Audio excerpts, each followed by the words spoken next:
your parishioners wait for you? Phil, you're not hearing me. I am not open. I don't have anything to serve you, let alone a crowd.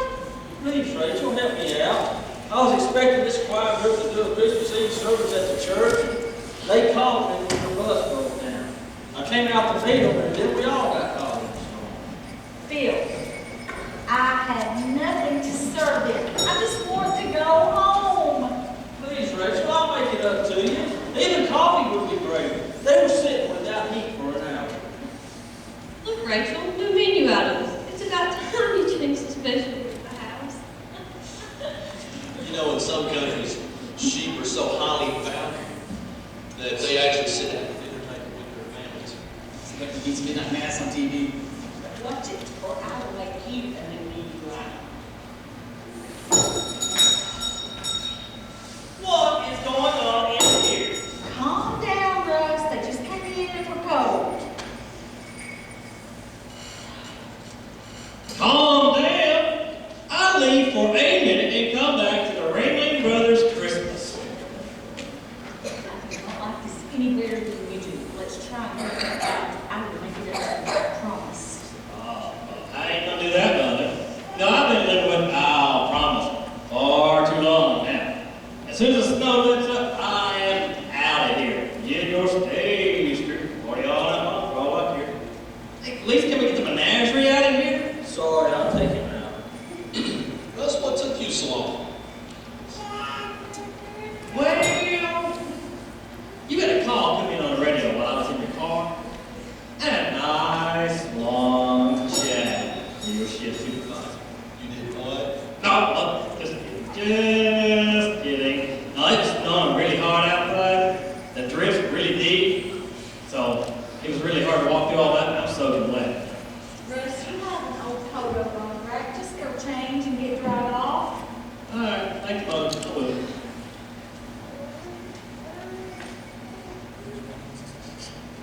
Russ? Aren't you Russ Pierce? Kathy? Kathy Brooke? I haven't seen you since graduation. Why? I thought you were going to Boston to go to school. What are you doing here? I could ask you the same question. Well, unfortunately, I work here with her, my mother, but not for long. I forgot she was around this place. Yeah, I've been trying to earn enough money to get out of here, but it's been hard for me. I'm sorry, I didn't know. Don't worry, don't sweat it. How's your life feel? Better than it was at graduation. It was hard for me last year when Mom died. I left here never wanting to come back. The memories of home, it was just too hard. It was too painful to be there. Me and Dad started to get into these little fights, you know. He was just so hurt by Mom's death. We just didn't know how to work things out between ourselves. Mom was always our go-between. So, as soon as summer hit, I headed to Boston. I just came back yesterday to spend Christmas with Dad. So, must be in Boston was really good. It was great, being on my own and all. Hold on. Let me enjoy that thought. Being on my own. Not so fast. It was great at first. No one to answer to, sleep when I want, go to class, make new friends. But all too soon, the memories of home kept creeping back in. I tried every way to silence the hurt, but I just couldn't. Oh, I'm sorry. Don't be. It was hard at first, but I finally found a way to put the pieces back together. Did you two know each other? Dad, do you remember Russ from my class? Oh, hi. Daddy, this is funny. I started coming here when we left for college, so I wasn't eating breakfast alone. Russ feels much better every day. You know, I'm sorry. I never put the two together that you were actually Kathy's dad. I think I brushed by you at graduation. Oh, that's okay. Everyone was in such a hurry to get going, but now I'm sure I did. Dad. Hey, Phil. So you never did explain why you're here with the Elves family. Yeah, I thought you told us you didn't do Christmas Eve services at your place. Well, after last year when my wife died, I just couldn't get it together. Instead, I went to a concert and had a great time. This year, when tickets went on sale, I called her. Did the church not mind doing anything on Christmas? It's a important day in the church calendar, so I'm told. You know, George of the World, Rudolph the Red-Nosed Reindeer. Reindeer? No more reindeer pictures with the elf. Calm down. You're only dreaming. Well, that's good, because that was a really bad nightmare. Well, some of the older members in the church were a little perturbed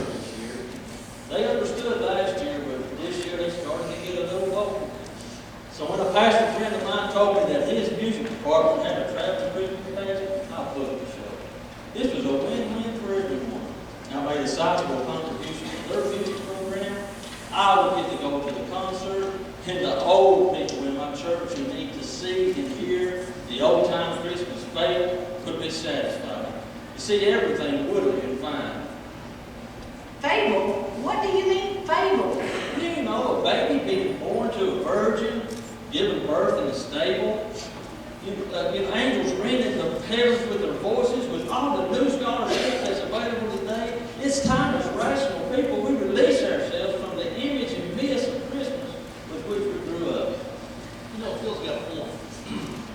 I was reading an article not long ago that had scientific proof that there was no statement that Jesus was actually a twin, was born in the spring in the home of a well-to-do politician at the time.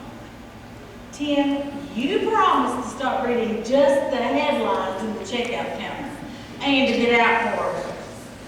You know, I'm not the most religious guy in town, but how does a pastor talk about Jesus leaving the city?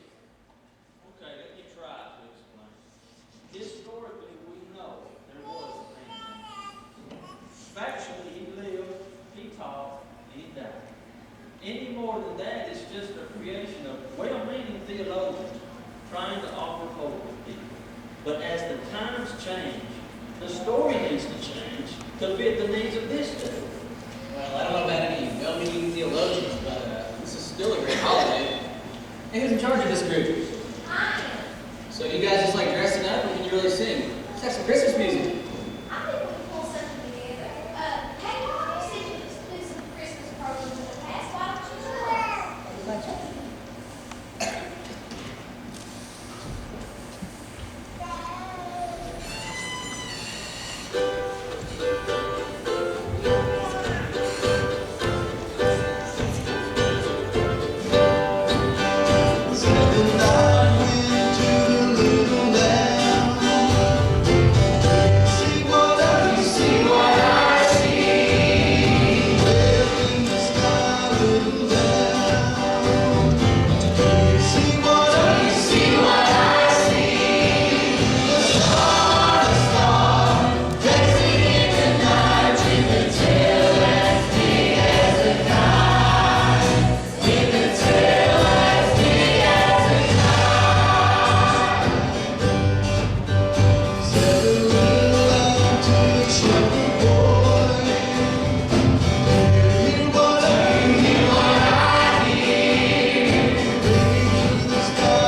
say was that this whole supernatural aspect that is drawn around Jesus, a person, is out of proportion. You can't really believe that.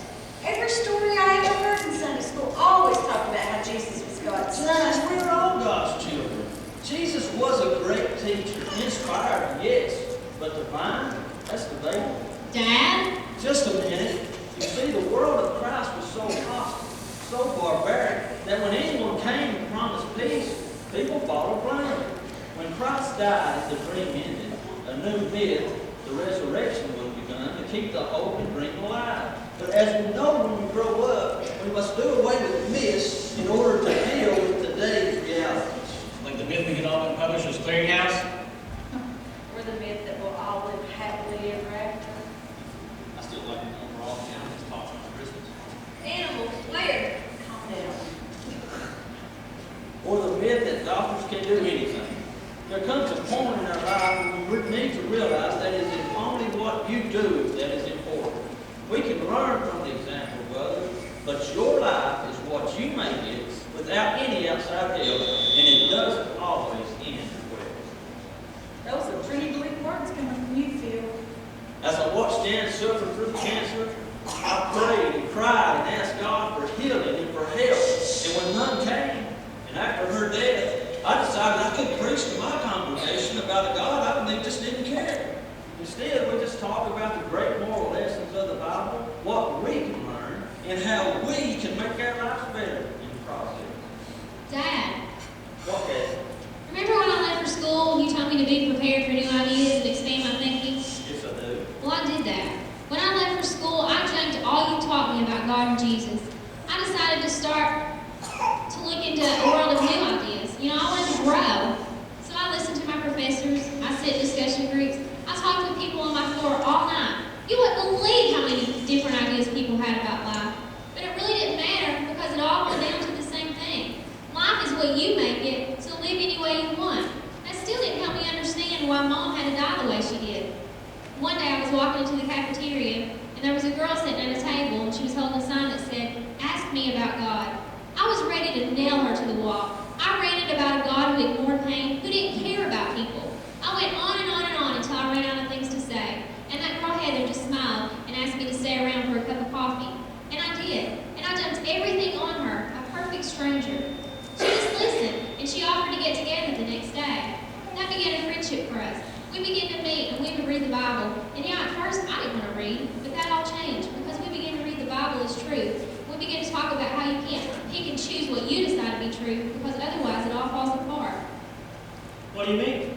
We can't decide one story is true and another isn't. Like the story, if you decide the story of Noah taking the animals on the ark isn't true, it wants to stop you from believing that the Jews really were taken slaves in Egypt. Kathy, I brought you up better than that. You know historians have proven the reality of captivity of the Jews. And they have proven the reality of the resurrection of Christ.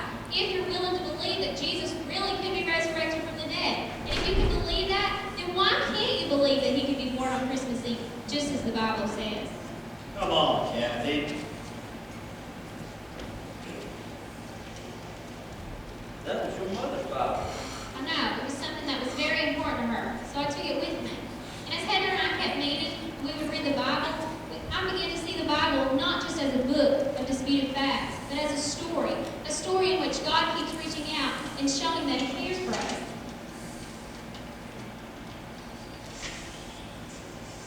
Come on, Kathy. It's true. Dad, before Mom got sick, you always taught me about God's love. You always told me that God would be there for me and that he would never let me go. And that's what Heather helped me discover again, that God's love would keep reaching out until the end. Here, listen to this. In those days, Caesar Augustus issued a decree that a census should be taken of the entire Roman world. This was the first census that took place while Cyrenius was governor of Syria.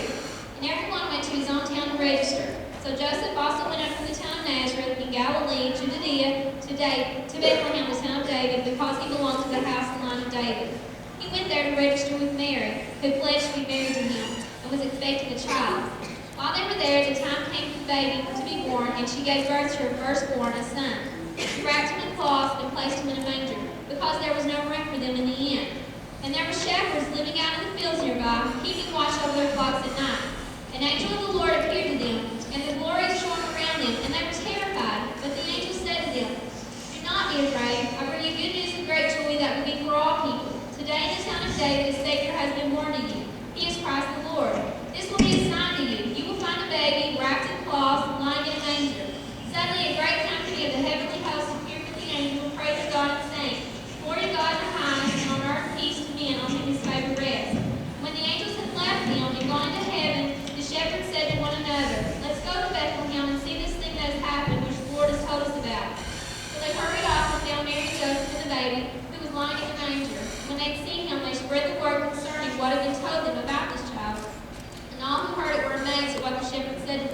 But Mary treasured up all these things and pondered them in her heart. The shepherds returned, glorifying and praising God for all the things they had heard and seen, which were just as they had been told. We would read that together every year. Yeah, Dad, and you would preach and tell people about a God who loved them so much that He sent His Son Jesus to die for them. I'm rediscovering it's the only thing that makes sense this season. Otherwise, we might as well stay at home and watch TV church or celebrate the holiday Eve. Dad, you said you still believe in the truth of Jesus' life. Please don't let your hurt keep you from hearing the love of God for you, or for me, or for your friends any longer. Bill, Kathy's right. As little as I know about this, hearing the Christmas story as a child, that always gave me hope knowing that God loved me. You know, that's something I need to hear this year, that there is hope. It's what I've been trying to tell you, Russ. I just haven't done it well. And I know, I'm sorry, Mom. I haven't wanted to hear it either. Maybe we can find our hope again, together. And you can with Jesus, not the myth, but the truth. Dad, I'm still trying to put the pieces back together. But I think I finally found the piece we need to start with. Christ. Can we try and put life together again? Kathy, I've been so angry for so long at God and everyone. But I'm willing to try, starting tonight, to find my way back together. I love you. Me too, Dad. Hey, look, everyone. It stopped snowing. And the clouds should be right back around soon. Hey, before you guys go, can you give us one more song?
It's after midnight. Merry Christmas.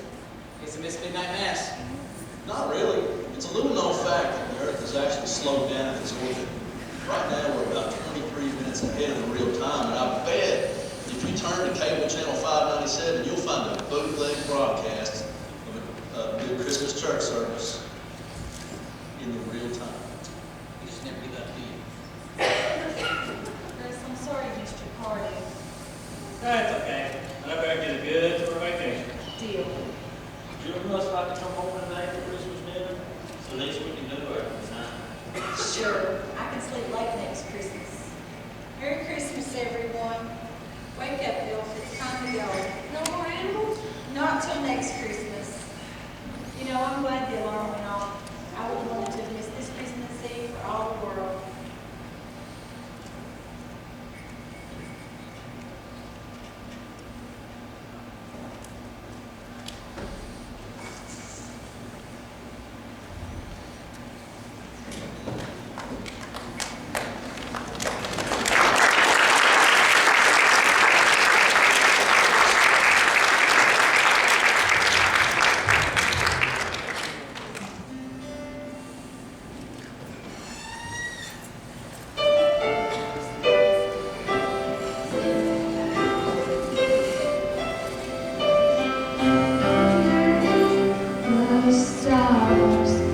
Just a simple man and a wife somewhere in the dark. His words cut the silent night. Take my hand for the child that you care.